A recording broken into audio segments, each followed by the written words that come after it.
기쁨으로 주를 찬송하되 내가 나의 침상에서 주를 기억하며 새벽에 주의 말씀을 작은 소리로 읊을 때에 하오니 주는 나의 도움이 되셨습니다. 내가 주의 날개 그늘에서 즐겁게 부르리이다. 나의 영혼이 주를 가까이 따르니 주의 오른손이 나를 붙드시거니와 나의 영혼을 찾아 멸하려 하는 그들은 땅 깊은 곳에 들어가며 칼의 세력에 넘겨져 승냥이의 머리가 되리이다. 왕은 하나님을 즐거워하나니 주께 맹세한 자마다 자랑할 것이나 거짓말하는 자의 입은 막히리로다. 아멘. 아멘. 옆에 계신 분 인사하겠습니다. 주님의 손 붙잡으시기 바랍니다. 주님의 손 붙잡기 바랍니다. 주님의 손 붙잡으시기 바랍니다. 네. 잡았으면 절대 놓지, 꽉 잡고 악착같이 잡고 놓지 말아야 됩니다. 저는 주의 손이 나를 붙드십니다라는 제목으로 같이 내를 나누려고 하는데요. 중고등부 학생들한테 야, 물건 훔치는 거랑 배신하는 거랑 둘 중에 어떤 게 더 나쁘냐라고 물어봤더니 애들이 다 같이 배신이에요 얘기를 하더라고요. 현행법상 훔치면 잡혀가는데 배신해서 안 잡아가잖아요. 그래서 배신이 더 나쁘다는 거예요. 사실 조직에서, 가정에서, 친구 사이에서 많은 사람이 배신을 해서 고통을 받게 되죠. 누군가 도둑질하는 전력이 있으면 그것을 잊으려 하지만은 배신한 건요 잊혀지지가 않지 않습니까? 물건을 잃어버렸다는 것은 물론 마음이 상하긴 하지만 시간이 지나면 잊혀지게 돼 있죠. 그러나 마음에 큰 상처를 받은 것, 믿음에 저버린 것에는 커다란 후유증이 오랫동안 붙어있게 되어 있습니다. 물론 배신을 한 사람도요 나름대로 다 이유가 있어요. 보면요 좀 더 좋은 곳으로 갈아탄 것일 수도 있고 이전부터 나름대로 불만이 있었을 수도 있겠죠. 저희 교회에서 그 삼성 출신, 부장 출신 있던 사람이 많았는데 그러더라고요. 부장 될 때 위에서 사람들이 그런데 먼저 배신 당한 것도 익숙해져야 된다고 그러더라고요. 사람 사는 사이가 그런 거 바깥 세상은 다 그렇고 아무튼 고대부터 현대까지 배신해서 역물을 일으키거나 적을 돕는 사람에 대해서는 가장 큰 죄로 다스리고 있습니다. 그럼에도 이런 일이 벌어지면 모두가 상처받고 힘을 잃고 모두가 힘들어져요. 교회 전체가 힘이 탁 다운돼갖고 일이 진행이 안 돼요. 작게는 연인 사이에서도 이런 일이 벌어지지 않습니까? 어떤 여자가 남자친구를 자기 친구에게 소개시켜줬는데 어느 날 나한테 연락 안 되고 둘이서 만나고 그런 일도 뭐 겪게 되지 않습니까? 어떤 여자 청년이 과자를 너무 탐닉하는데 조카의 과자를 좋아하는 정도가 아니라 집착을 하는 과자를 갖다가 여러분 과자 개수 세면서 먹어본 적 있어요? 엄청 집착을 하는 거예요. 그러니까 어느 날 같이 사는 조카가 하나 손을 딱 댔더니 미친 듯이 폭발하는 거야. 내가 손댔어! 그러는 거예요. 누가 봐도 이상하잖아요. 그래갖고 상담을 해보니까 남자친구로부터 내침을 당했는데 근데 마음에 생긴 분노가요 과자에 대한 집착으로 치환이 되어버린 거예요. 우리가 살면서 보면요 어떤 것에 분노나 피해를 가진 사람이 어떤 것에 지나치게 집착함으로 자기 마음을 푸는 경우가 있어요. 자녀일 수도 있고 어떤 돈일 수도 있고 여러 가지 다른 것이 있겠죠. 그러니 이 여자에게는 이 과자는요 간식이 아니라 분신이에요. 자기 몸이에요. 그러니 그런 여자의 과자에 손을 댔으니 난리 나는 거죠. 그래서 살다 보면은 저 사람 왜 저래? 라고 하지만 나중에 이 얘기 듣고 보면 그래서 그렇구나 하고 이해하는 그런 순간들이 종종 있습니다. 오늘 미국에서도요 버림받고 배신당한 수많은 연인이나 부부들이 고통스러우며 힘들어합니다. 누구나 봤겠지만요 저는 군대에서 여자친구가 공무집 바꿔셔놨다고 힘들어하는 사람들 여러 사람 봤거든요. 여자친구가 자기 버렸다고 총 들고 나가는 녀석 있지 않습니까?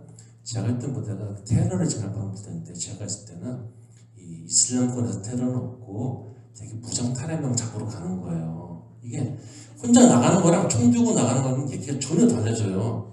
어떻게 생각하면 되게 불쌍한 녀석이거든요. 적응 못해갖고 나가려면 그냥 나가지. 총 들고 나가면요 얘가 사고 칠지 모르니까 항상 순간적으로 돌아버리는 그 상황 가운데 사고를 치게 되면 되돌릴 수 없는 그런 일까지 가게 되는 거죠. 당시 제가 비밀 문서를 본 적이 있는데 제 비밀 출입인가증이 있어갖고 1년에 140명이 군대에서 자살을 하는데 70%가 변심한 여자친구 때문에 자살을 하는 거예요.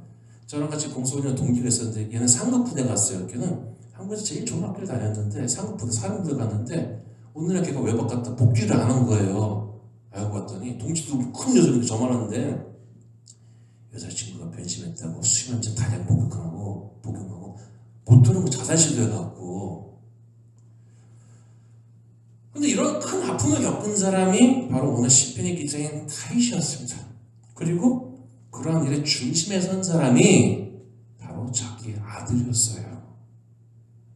다윗의 아들이 압살롬은요, 성경에서 가장 미남으로 표현되는 인물입니다. 성경에 대해서는요, 외모에 대해서 잘 얘기를 안 하고 있어요. 예수님이 어떻게 생겼는지 우리 몰라요. 바울이 어떻게 생겼는지, 모세가 어렸을 때는 잘생겼다 하지만 잘 모르지 않습니까? 머리에서 발끝까지 사랑스러워. 이게 바로 압살롬이었단 말이죠. 머리에서 발끝까지 흠잡을 데가 하나도 없는 거예요. 그 외모로 인해서 크게 칭찬을 받았다고 합니다. 사람들이 외모에서 얼마나 마음이 약해집니까? 똑같은 잘못을 했는데 아주 험상궂게 한 사람이 잘못하면 이 자식아 네가 그럴 줄 알았어. 그리고 멋있게 생긴 사람이 잘못했다면 뭔가 오해가 있었나 봅니다. 이렇게 반응이 전혀 다르지 않습니까? 얼마나 우리가 거기에 많이 바뀌어요. 압살롬에게는 아들, 딸과 아들 셋과 딸 하나가 있었는데 딸 이름은 압넬에게 강간당한 여동생과 같은 다말이었어요. 압살롬이 머리 확 테리우스지 확 길어갖고 매년 길어갖고 해마다 엄청나게 머리도 깎았다라고 하는데, 근데 사람들이 칭찬을 받고 자란 이 압살롬이 거듭 야심을 품습니다. 그것을 아버지를 죽이고 자기가 왕이 되는 것이었어요. 그래서 그는 사람들의 마음을 얻으려고 노력을 합니다. 사무엘하 15장 6절에 보면은 성소에 전 압살롬이 이스라엘 사람들의 마음을 훔쳤다라고 합니다. 되게 잘생긴 사람이 와갖고 되게 부드럽게 확 날쌔게 대하니까 그 안에 사실은요, 교원 영색이라는 표현 있죠. 얼굴을 교민하고 막 말을 갖다가 하는 사람 갖다가 교원 영색이다라고 사자성어로 부르는데, 자기 열심을 위해서 사람들의 마음을 훔친 거예요. 오랜 기간 반란을 준비한 압살롬. 근데 전에 다윗의 큰아들 암논을 자기가 죽였거든요. 원래 세자였는데 자기가 죽였어요. 이유는 내 동생 건드렸다 그거지만은, 그때 그게 순수했으면 그때 사고 쳤어야 되는데 2년 있다 한 거 보니까 저거는 구실이고 두고 보자. 내가 저 녀석이 암논이 다 이복동 형제여서 사실은 어떤 좀 큰 어떤 커넥션이 좀 떨어진단 말이죠. 내가 죽이고 왕이 되겠다 라고 생각을 했던 것 같아요. 그래서 암논을 암살했는데 돌아와갖고 현실에 보니까 아버지가 정하는 거잖아요. 그 후계자는 아버지가 정하는 거거든요. 자기가 어려울 것 같으니까 안 보고도 자기 갔다가, 그래서 내가 아버지도 제껴야겠다 생각을 가진 거예요. 애초에 암논이 잘못을 했지만 압살롬은 정치적인 목표를 또한 가지고 암논을 제거했던 것이, 그렇게 도끼를 품고 자기 아버지를 대적해서 반란을 일으킨 것입니다. 수많은 전투에서 단련된 다윗이었지만요, 자기 아들이 반란을 일으켰다는 사실에 당황했던 것 같아요. 명분이 안 조절해서 갔다가. 당연히 그렇지 않습니까? 자기 밑에 있던 부하 중에 압살롬에 넘어간 사람들이 또 많이 있었어요. 근데 그 중심에는 전략가인 아히토벨이라는 사람이 있었단 말이죠. 다윗이 왕이 되기 전에는 이스라엘이 저런 게 나라야 하면서 이렇게 저렇게 뺏기던 나라가 이제는 강한 전투를 통해서 그 밑에 용사들이 있어서 잘 싸우고 이웃나라 싸우고 나라를 확장하게 나고 영광이 다 올라오고 그랬는데, 그때 수고했던 그 아히토벨이 반란군편에 가 있다는 거예요. 아이가 모르게 아히토벨 마음속에 섭섭함이 있었나 보죠. 예수님의 제자들의 경우에도 예수님이 십자가 못 박히신 후에 근데 유다가 팔아버렸대. 세상에 어떻게 그런 일이 있을 수가 있지? 라고 충격을 받지 않았겠습니까? 마찬가지로 아히토벨이 반란군에 붙었다는 것이 다윗에게도 마음 아픕니다. 신발도 못 신고 도망가는데 그 사람이 나를 배신하다니, 이 고통 속에 가는 거죠. 시편 55편에 보면요, 동력이 배신당한 다윗의 마음이 적혀 있어요. 그 시편 55편에 자신의 동료이며 친구인 아히토벨과 함께 전에 재밌게 은연하고 돌아다니는 것을 추억했지만은 겉으로는 좋은 말 다 하고 부드럽게 말했던 그가 배신하였으니 마음이 아팠습니다. 그럼에도 55장 22절에 다윗은 이렇게 얘기합니다. 내 짐을 여호와께 맡기라. 여러분, 살면서 참 고난스럽고 마음이 충동이 있는 경우 있지 않습니까? 부디가 대단하지 않습니까? 해결이 될게 페이퍼가 이만큼 써있고 골짜분이 많이 있지 않습니까? 내 짐을 여호와께 맡기라. 그가 너를 붙드시고 의인의 유동함이 영원히 허락지 아니하시리라. 이겁니다. 우리는요, 어려울 때든지 어떨 때든지 하나님의 붙드심을 당한 사람이 되어야 돼요. 펜이 없는데 이걸 해보자. 여기 드럼스틱이 있는데 보세요. 우리가 이 드럼스틱 같은 존재예요. 그래서 혼자 못 써요. 그래서 우리는요, 자기 혼자 못 쓰기 때문에 주님 전에 붙드심을 당해야지 쓰러지지 않는 자로 설 수가 있는 것입니다. 우리 주님 바위와 같이 단단하시기 때문에 요동치지 않게 하시는 분이란 말이죠. 그러므로 어려울 때 자기 혼자 사람 갖고 계획하고 머리 굴리고 잔머리 굴리고 안 돼요 같다. 주님께 붙드심을 받아야 돼요. 이건 사실은 또 사람들 어리석고 경험해보기 전까지 잘 몰라. 다 경험해보고 나고 좋은 말 할 때 잘 못 알아듣다가 다 어려운 일을 통과하고 난 다음에 깨닫게 되는 게 우리요. 참 부족함이지 않습니까? 이렇게 동료의 배신을 위해서 마음이 상했지만 다윗은 하나님을 붙들고 요동치지 않겠다라는 것을 얘기한 나중에 이렇게 시편에 적게 되죠. 어쨌든 이때 당시에 다윗은 반란의 소식을 듣고서 예루살렘 남동쪽 기드론 시내를 건넜는데 온 땅 사람들이 큰 소리로 울며 따라갔다라고 얘기하고 있습니다. 얼마나 백성들이 상처받았는지 모른다는 겁니다. 네 사람들인데 언약궤를 여기 따라왔어요. 하나님의 율법이 들어있는 십계명이 들어있는 그 언약궤를 들고 다 쫓아온 거예요. 전쟁의 자리마다 승리를 가져왔던 승리의 상징, 하나님의 임재의 상징인 언약궤를 가지고 이 선 제사장들에게 우리가 왕을 따라가겠습니다 라고 하는데 다윗은 나 지키기 위해서 너 나 따라와 라고 하지 않고 돌아가라 라고 얘기를 합니다. 원래 예루살렘은 이방인의 성읍이었는데 다윗을 빼앗고 거기다 법궤를 갖다 놔서 거기가 권위가 붙은 성이란 말이죠. 예루살렘이. 사무엘하 15장 30절을 보면 그때의 분위기 이렇게 적고 있어요. 다윗이 감난 산길 올리브 마운틴에서 기도하셨던 그 길로 올라갈 때에 그가 머리를 가리고 맨발로 울며 가고 그와 함께하는 모든 백성들도 각각 자기 머리를 가리며 울며 올라가니라. 막 사람들이 다 이렇게 하고 슬퍼 걷고 울면서 간단 말이죠. 초조하지 않습니까? 예루살렘을 빼앗고 다윗성을 세운 사람이 자기 친아들의 반란에 피해서 도망가고 있는 것입니다. 이럴 때 아히도벨의 배신이 알려지는 거예요. 그런데 후세가 옷을 찢고 머리에 흙을 덮어쓰고 다윗을 맞이하러 나왔습니다. 후세는 원래 다윗의 아버지를 섬기던 사람이었습니다. 다윗은 후세를 예루살렘으로 돌려보내고 그가 아히도벨의 모략을 비트는 역할을 감당하도록 부탁을 합니다. 스파이를 심어놓는 거죠.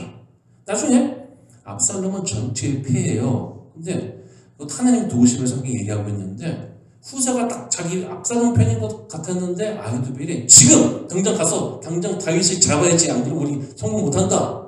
그때 후세가 에이 다윗은 프로들이 싸움 얼마나 잘하는데 잘 알잖아. 갔다가 몇 명 치면은 우리가 잡다라고 어렵잖아. 여기서 군대를 더 모아갖고 완전히 다 쓸어버리자. 물처럼 밀어버리자. 준비된 채로 하자? 그런 듯하게 들리잖아요. 다 돈도 다 갖춰지고 사람도 갖춰지고 그때 할 수 있어 하면은 그렇듯하고 안전하게 들리잖아요. 근데 하나님께서는 이 계획 흐트러 놓으신 것이죠. 그래갖고 그때 다윗이 정비할 틈을 갖다가 주지 못하게 했어야 되는데 다윗이 정비해갖고 다시 치게 되지 않습니까? 이건 후세가 감당했던 거죠.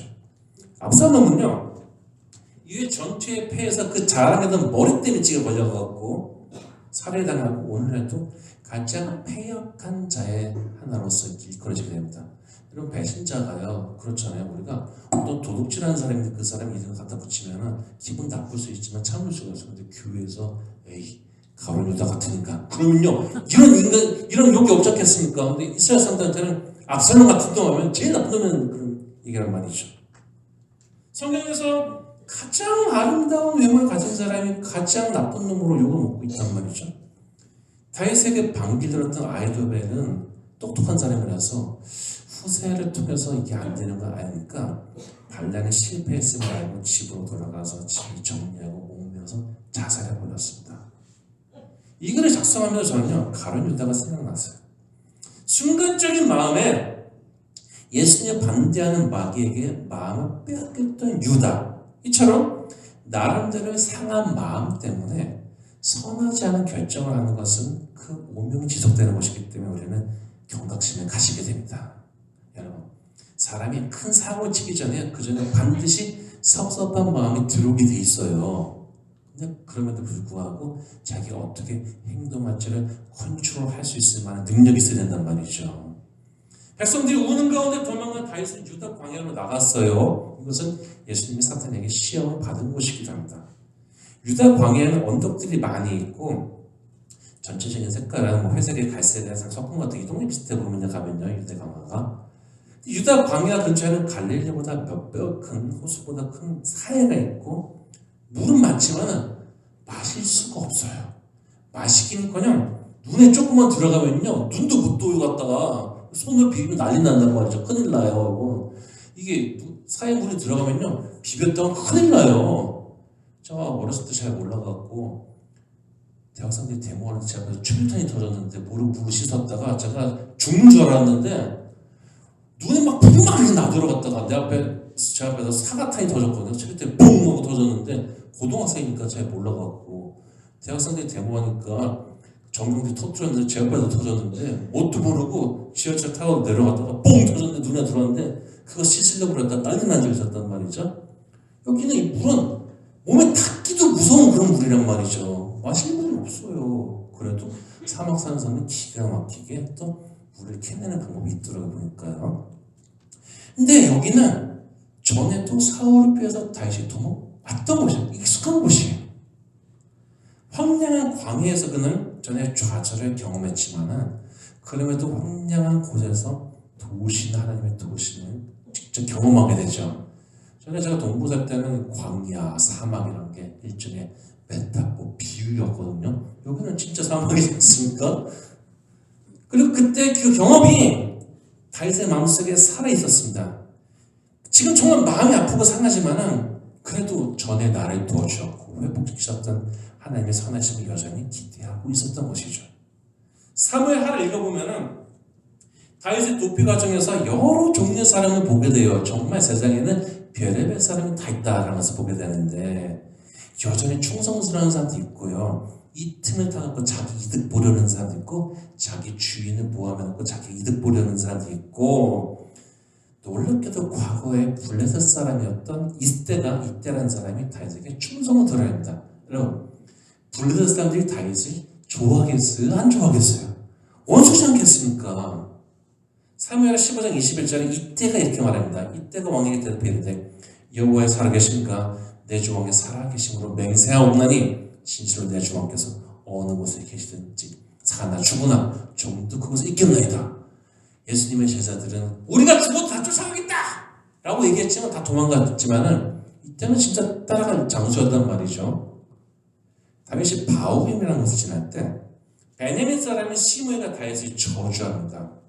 그랬더니 다윗의 장수인 아비사가 나왔고 이 죽은 개가 내 왕을 저주하게 내버려뒀으니까 내가 가고 목을 치겠다. 그랬더니 다윗이 내버려둬라. 내 아들도 그러는데 저 사람 베냐민 지파에서 사울 집안이었으니까 나를 이렇게 하지 않겠냐. 그리고 이렇게 얘기해요. 혹시 여호와께서 나의 원통함을 감찰하시리니 오늘 그 저주 때문에 여호와께서 손으로 내게 갚아주시자 라고 얘기합니다. 나같이 험한 걸 당하고 어려운 걸 당하지만은 그러나 하나님 그것 때문에 나를 좀 불쌍히 여기서 도와주지 않겠냐 라는 마음을 가진 거죠. 시므는 나중에 솔로몬에서 처단이 됩니다. 다윗은 정말 마음이 상했고 눈앞에 닥친 커다란 문제를 해결하기 위해서 하나님의 도우심을 찾게 됩니다. 그래서 오늘 본문 1절을 보면요, 하나님이요 주는 나의 하나님이시니라. 여러분, 하나님은요 잘 믿는 와이프 하나님도 아니고 우리 아버지 하나님도 아니고 하나님은 나의 하나님이지 않습니까?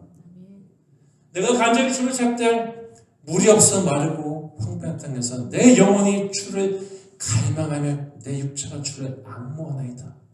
목마른데 물 없으면은 물 마시고 싶어 목말라 하는 것처럼 간절한 마음으로 하나님을 사모한다는 거예요.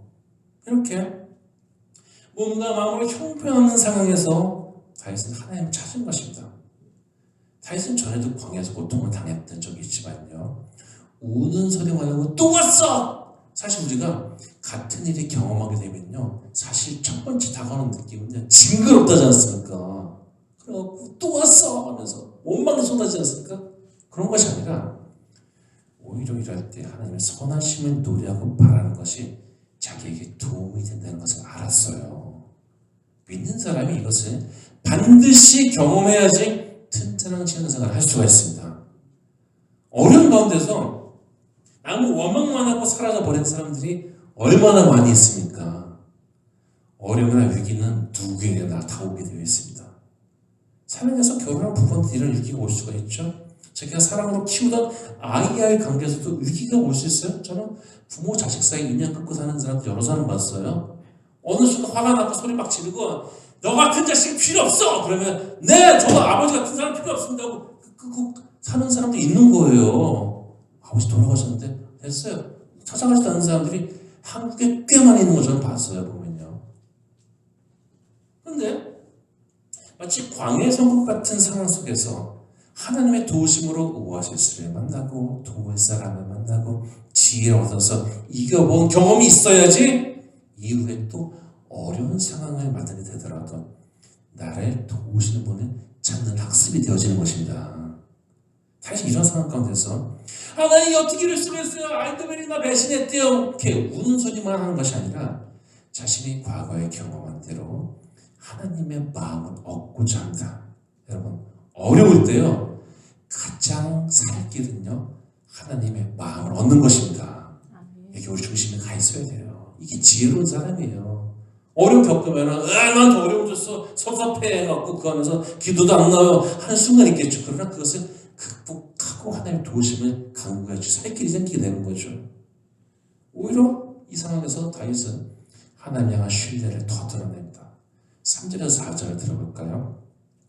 주의 인자심이 생명보다 나음으로 내 입술이 주를 찬양할 것이라. 이러므로 나의 평생에 주를 송축하며 주의 이름으로 말미암아 나의 손을 들리라. 아멘.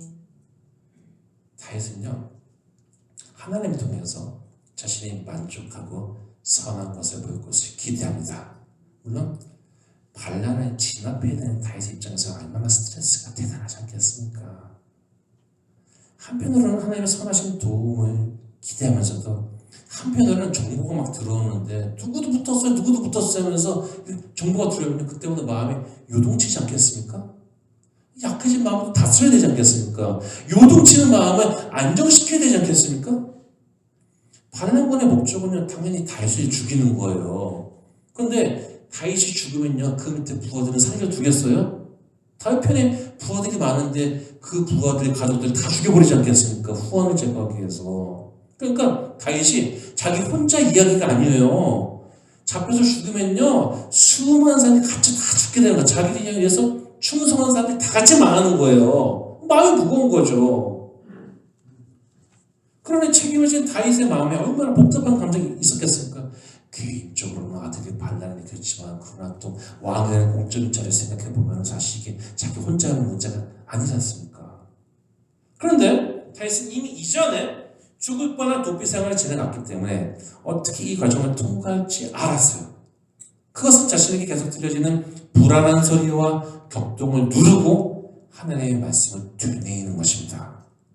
여러분, 우리가 어려움을 겪을 때 어떤 소리에 마음을 두냐는 것이 우리의 승패를 결정짓습니다. 섭섭한 소리나 불편한 소리만 기억하면요 얘는 더 커져갖고 어제 이 말 했는데 저 동부 살 때 보면요 잡초를 뽑는 게 제가 취미생활 이렇게 했는데 내 마음을 제거한 것 같기도 했단 말이야.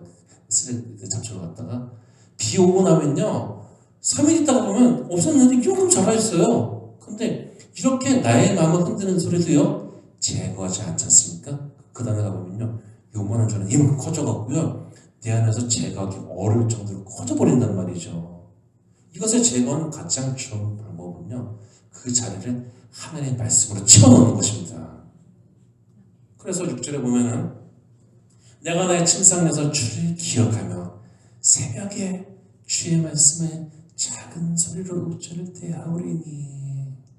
주변에 듣는 사람도 많고 또 피난 중에 이런저런 이유로 어려운 상황에서도 다윗은 새벽에 모든 것이 다 죽은 것 같이 고요한 그 시간에 하나님의 말씀을 자꾸 자기에게 들려주면서 하루를 시작했던 것입니다. 다윗은 이런 과정을 통해서 하나님의 도우심이 임할 것을 믿었어요. 8절에 보면은 자신의 영혼이 주를 가까이 따르니 주의 오른손이 나를 붙드신다 라고 얘기합니다. 동시에 말라몬을 진압해야 되는 입장에서 다윗의 영혼을 찾아서 멸하는 자들의 비참한 최후를 기대하죠. 그래서 11절에 보면은 자신이 하나님은 즐거워할 것이다. 성도는요 하나님께 사업한 마음 품고서 끙해갖고 이렇게 거리두면서도 그래도 교회는 나온 척하는 게 아니라 하나님 은혜에서 즐거워하는 자가 되어야 됩니다. 나를 도우시고 나를 살리시고 구원하실 분을 생각하면서 마음이 즐거워져야지 이게 신앙생활을 제대로 하고 있는 것이죠. 여러분 교회를 가게 되면서요 교회 가면서 즐겁고 평안한 마음으로 교회 오는 게요 무지무지한 축복인 것을 알아야 됩니다. 다윗은 하나님 앞에서 약속한 것도 있었는데 이제 승리를 통해서 자랑할 거리가 있기를 바랍니다. 물론 다윗은 압살롬의 반란이 제거된 후에도 괴로워하죠. 반란을 제거한 것은 다행이었지만 결국은 자기 핏줄이 죽은 것이지 않습니까? 물론 우리가 오늘날 여러분이 가지는 가족의 개념으로 성경을 이해해서는 안 됩니다. 오스만 투르크 터키에서는요 일단 세자가 한 명 딱 정해지지 않습니까? 그럼 세력이 딱 붙어갖고 다른 왕들을 다 죽이기 시작해요. 여러분 이 정치에서는요 아버지, 아들, 형제 그런 것도 없어요. 다 죽이고 다 끌어내리고 그런단 말이죠. 근데 어떤 사람은 나는 우리 남편 우습게 보는데 애쓰던 남편 앞에 나가면서 무슨 죽으면 죽으리라 해. 그때는 암살 하도 많이 당하니까 부부 사이가 그런 게 아니에요. 아무튼 우리 일상 삶과 연동해서 생각해보면요 누구라도 삶의 광야에 몰린 것 같은 경험을 하게 됩니다. 나름대로 열심히 살았다고 생각했는데 결과가 내 마음대로 되지 않는 경우가 있죠. 이런 얘기는 부부 사이에서도 극명하게 나타나죠. 한국의 중년 부부 3쌍 중에 한 쌍이 이혼한다고 하는데 누구라도 처음에 다 잘 살고 싶고 또 나름대로 수고했는데도 갈등의 상황, 위기가 오고 이것을 대처하지 못하다가 파국까지 가게 되죠. 성도가 여러분 좋을 때만 신나는 성도가 아니라 어려울 때도 그 가운데 어떻게 될지를 알고 대처할 수 있는 능력이 성도의 진짜 능력입니다. 진짜 뱀이 여기서 드러나는 거예요. 그러나 내가 옛날에 수고했는데 그게 항상 마음속에 내가 뭘 했는데 하는 그게 내 마음을 잡고 있어요. 사자랑 소가 너무 사랑했어.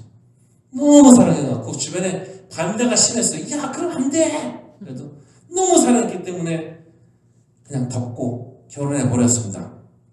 그랬더니 소가 와이프인데 항상 최고의 풀로 가장 좋은 풀로 사자에게 식사를 제공했어요.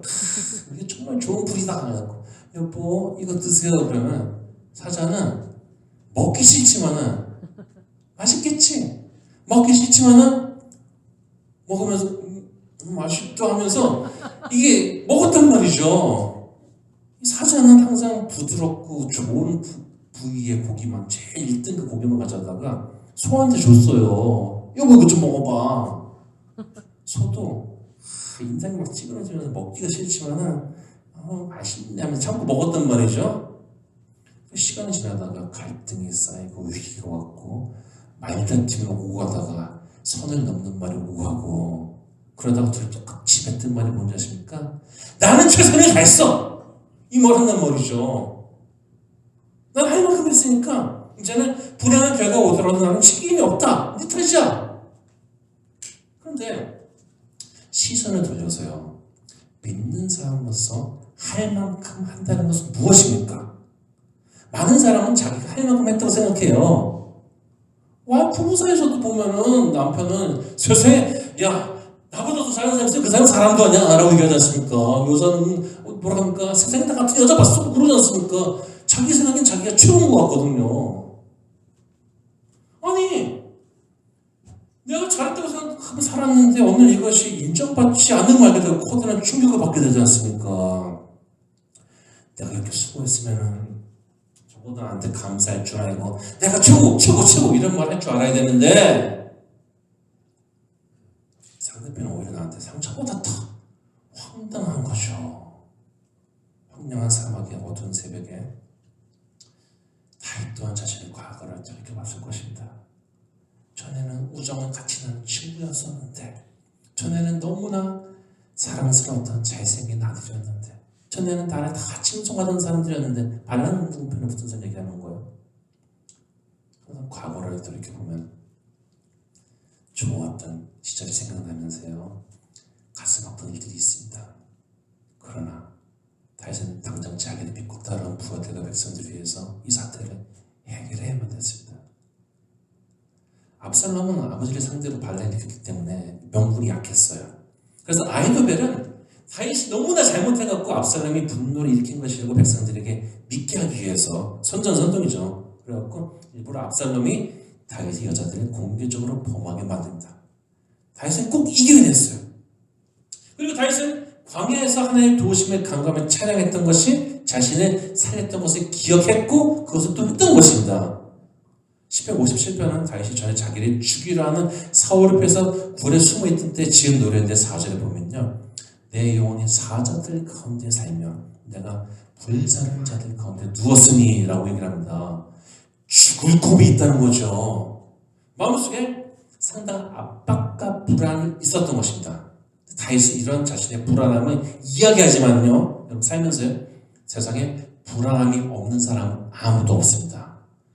우리가 불안함 신경 쓰지만요 이제 곧 자신의 마음을 이겨내고 불안과 원망의 상황을 찬양으로 바꿉니다. 성도의 승리는 이 안에서 벌어지는 거예요. 자기 마음에서 불안과 원망이 있었지만은 그렇지만 그것을 이겨내고 이제 그것을 찬양과 감사로 돌리는 것이 성도의 진정한 승리라는 것입니다. 7절에서 9절을 보겠습니다. 하나님이여 내 마음이 확정되었고 내 마음이 확정되었사오니 내가 노래하고 내가 찬송하리이다. 내 영광아 깨어지어다. 피부의 수고만 깨어지어다. 내가 새벽을 깨우리로다. 주여 내가 만민 중에 주께 감사하며 문 나라 중에서 주를 찬송하리이다. 이긴 사람이 찬송하시는 겁니다. 이긴 사람이 하나님의 영광을 드러내고자 하는 선한 의지를 품을 수가 있는 것입니다.